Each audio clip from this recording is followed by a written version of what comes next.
thank you, Sam, for doing this. We couldn't find anybody better than you to talk about what's happening in the media services business. 40 years now, close to 40 years? 50 years crossed for 50 years working life. crossed. Working life, but in the media, kind of 35 years of 35 years. Madison. Yes, 35 years of No, Madison. Yeah, media alone in India started in 95 right. when Madison first won the PNG Media AOR.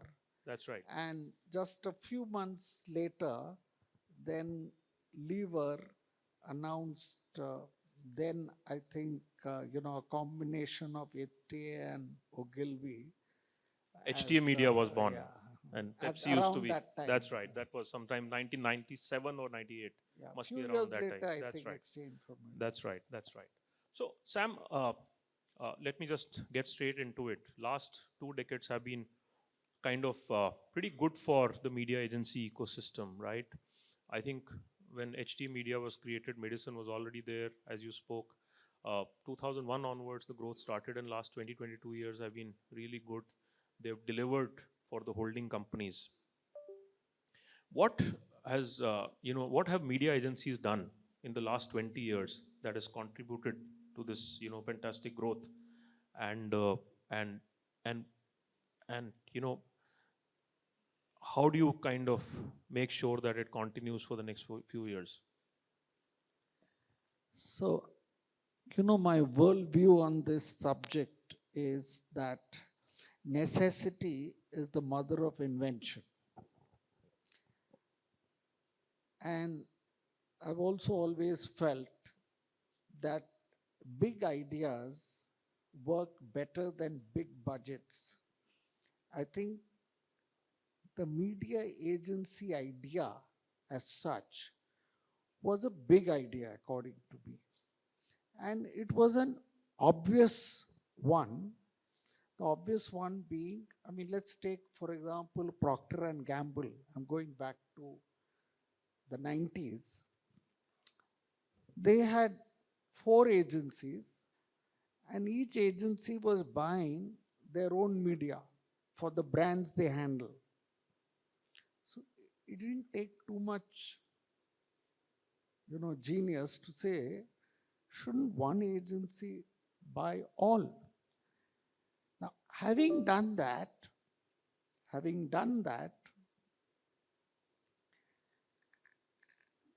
obviously the client also wanted to protect the income of the creative agency. So, based on some established norms prevalent in the US, where the market was billions of dollars, and in India then I think it was maybe 10, 15,000 crores. The same percentages that prevailed in the US market were made applicable to the Indian market. And the requirement imposed on the media agency was probably 5 times more than what the erstwhile full service agency delivered in media.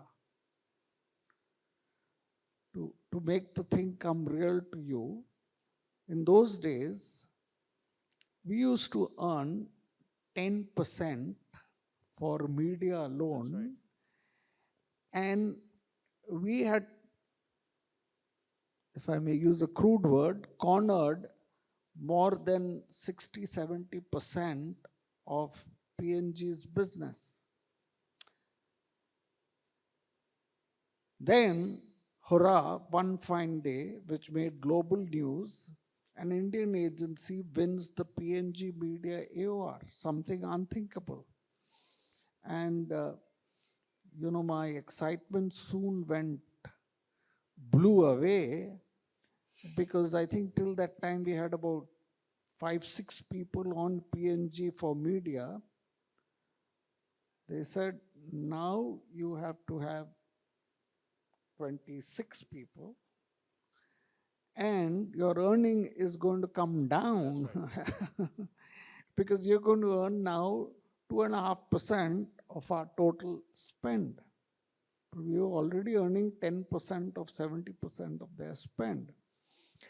The point I'm making is that is where the added necessity, the mother of invention comes in.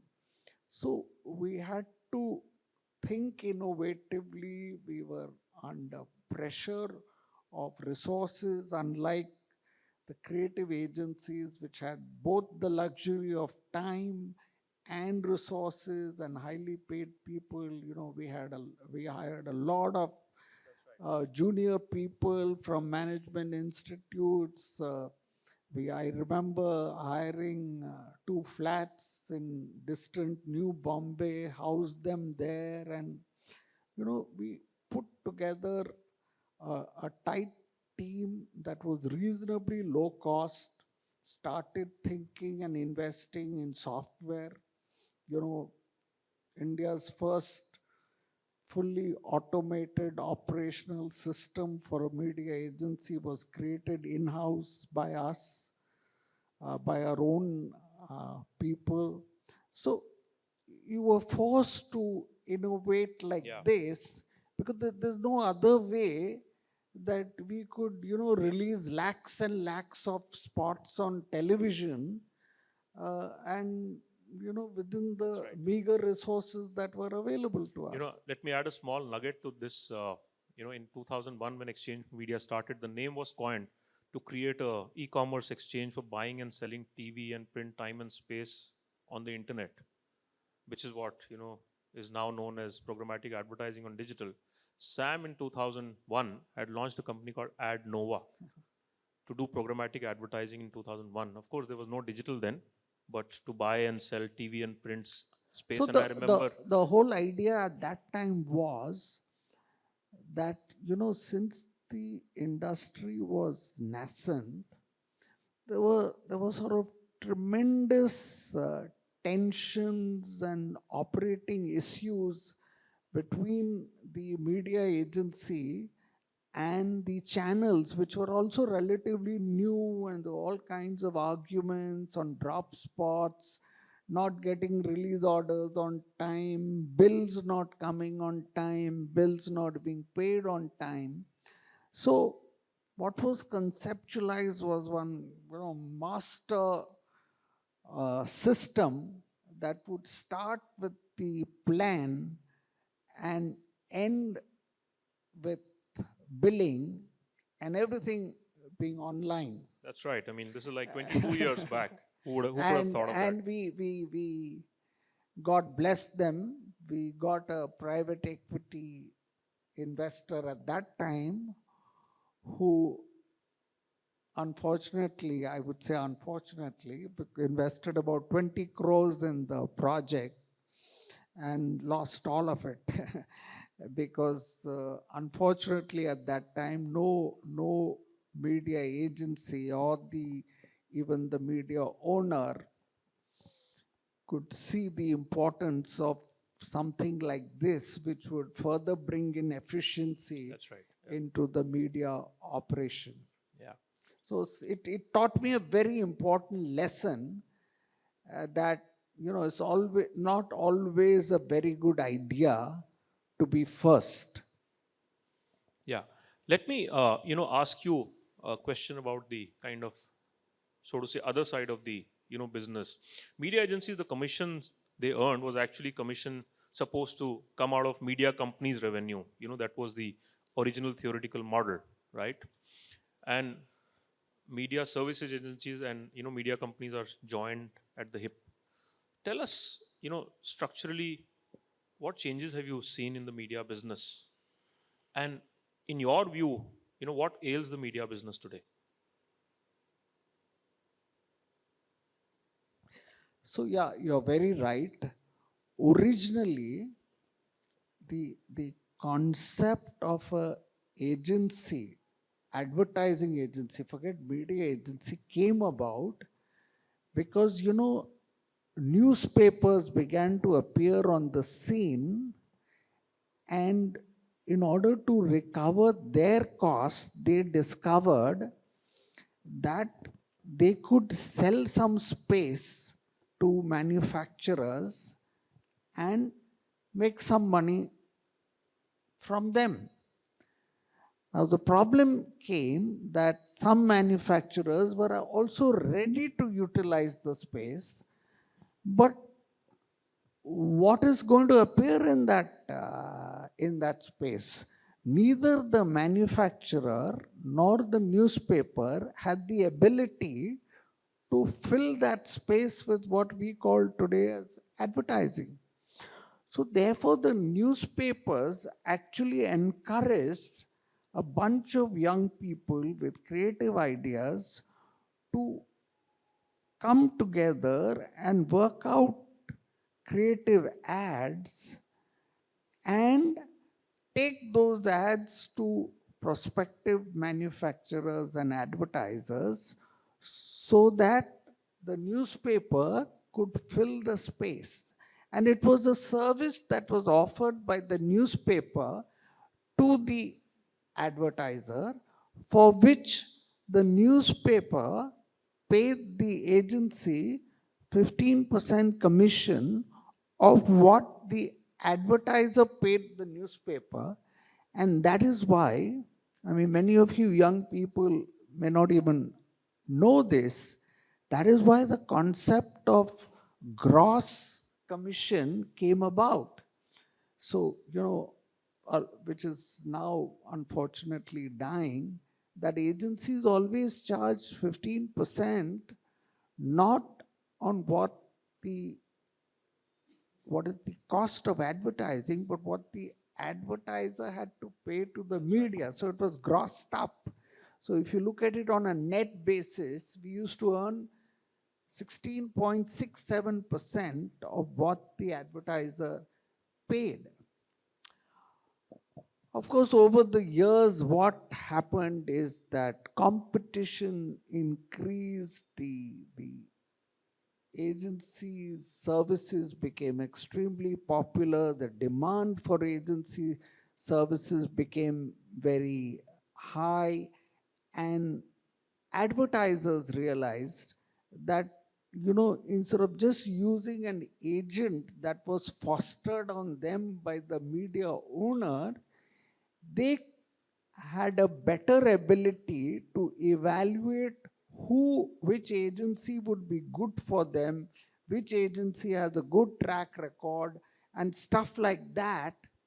And that is when actually the tables kind of shifted, and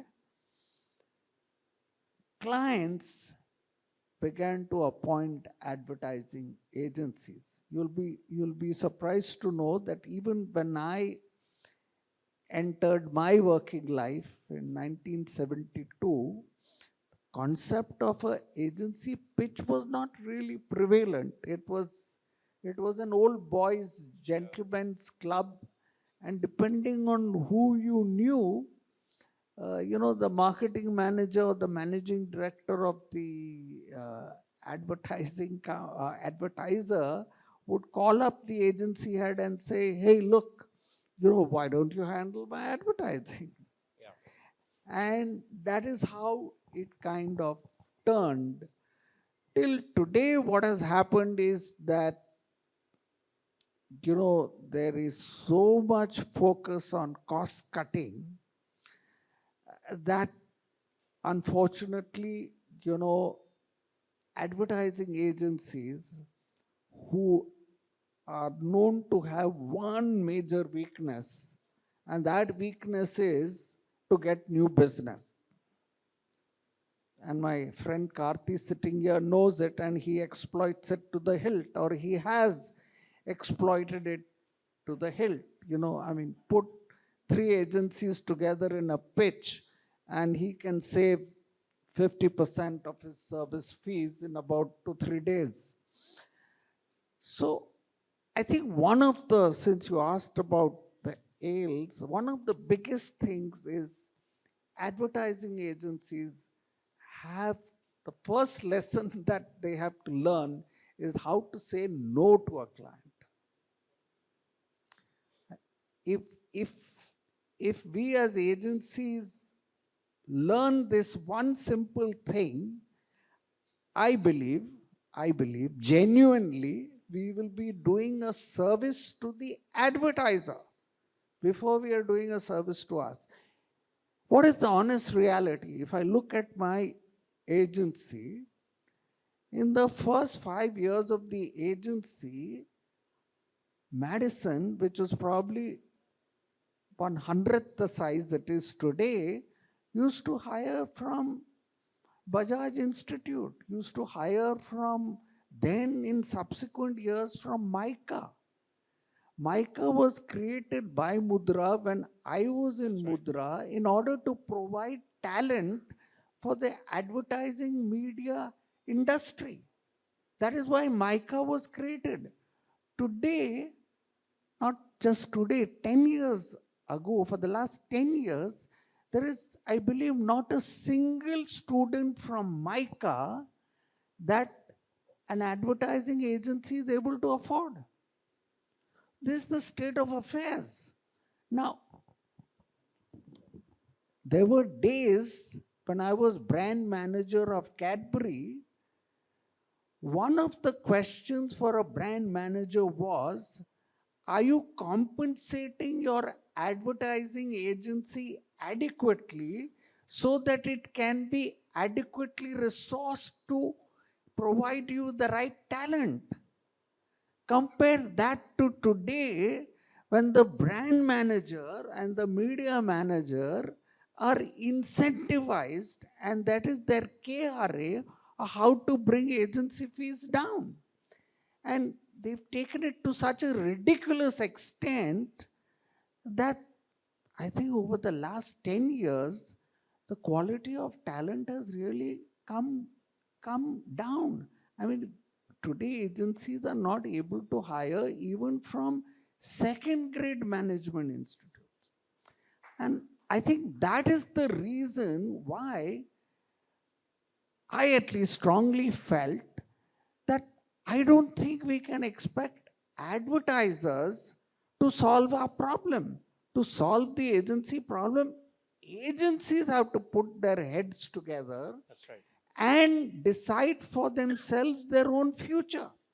That is why you will know that, see that in the last 3-4 months, we've all put our heads together, and now we've developed a guideline which we've issued to at least members of 3 years of I, saying that look, for our own survival and for our clients also survival and for growth of the advertising, marketing and media industry, let's have a set of guidelines on remuneration. Never mind the mistakes we have made in the past, but let's try and reverse it. And I believe it should work. You think the agency ecosystem is together enough to be able to follow the guidelines? I think so, and I hope that we will be together. There may be few exceptions and stuff like that. We have a lot of issues. After all, there are non-3SOI member agencies. There are it's a very vast ecosystem. But I do believe, and also to be fair to clients and advertisers, I have heard some advertisers tell me that, Sam, we're willing to pay you fair compensation, but please understand that we are also a public listed company, and it is part of our DNA to do some benchmarking. So if your competitor is offering me a substantially lower remuneration system, then I'm afraid my system will not allow you to pay you more, however justified that cost may be. Absolutely. I think, you also kind of hit at the heart of the issue when you say media agencies need to learn to say no, right? And that cuts across when whether it comes to dealing with the advertiser on, pricing or the work that you do. In fact, that's kind of, I had a follow-up question on, if you look at all these consultancies, right? Many of them are kind of, consultancy is a similar business to advertising. You're consulting with clients, Absolutely. helping them build brands. Whereas consultants are able to charge significant amount of premium for what they do, advertising agencies are unable to do the same. And perhaps the difference is stark in the sense that consultants maybe say more no than they say yes, whereas it's the other way around with You're agencies. absolutely right. Let me add to what you're saying. I think it was in today's paper or yesterday's paper.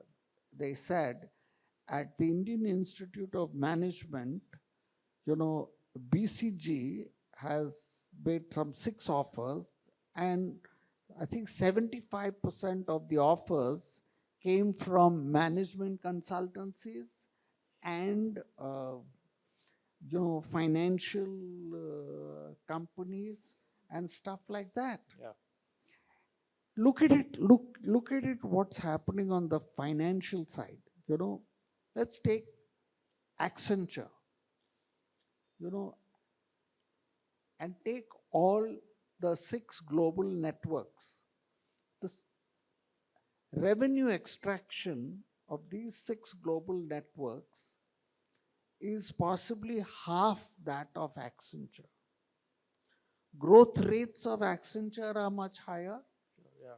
and because of that, Accenture has a P multiple of 25, whereas the 6 agency networks have a multiple of Yeah. between some 8 and 13, 14. So, and according to me, they are in the knowledge business, we are in the knowledge business, you know, but they are able to hire from IIM the cream of talent, and they're able to command a price. Very often, people with 1 year experience working with them are appointed to hire a media agency. Absolutely. I mean, the it hits at the heart of the entire business model of agencies. The money availability to hire talent and then invest in the work you do. Uh, Let me ask you a little bit global question. We've seen what's happening in the creative industry and how much uh, angst was kind of displayed by ex-JWTNs about the agency being merged and the name being kind of finally given a quiet burial. Uh, what do you see as the future of the media agency business, right? Is it kind of, on shaky ground that, it kind of needs to be fully dismantled and right or rebuilt, No, like it's happening with creative I businesses? don't think so. I think media agencies have done an admirable job in the last 20 years, even if I say so myself, by constantly updating themselves, by constantly being alert and responsive to clients' needs. And I think by and large, the response of the media agencies has been far more, they've been far more responsive than many other sort of agencies, especially the creative agency or the direct marketing agency and stuff like that. I think if we continue to be responsive, alert, I think to my mind, the future is good, strong, and will continue to play a useful role. To do that, however, I think there has to be some intervention. One intervention is on the remuneration side. I think the other, and once we have good resources, I think in addition to better quality talent, why is it that IIM produces a,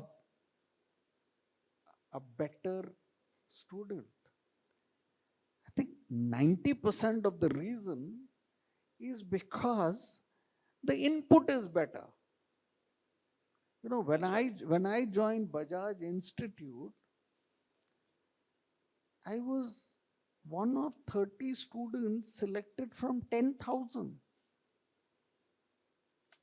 Same thing is happening today at That's right. IIM. So we need to make sure that the quality of talent is that comes into the media agencies of a high order, then a lot of things fall in place.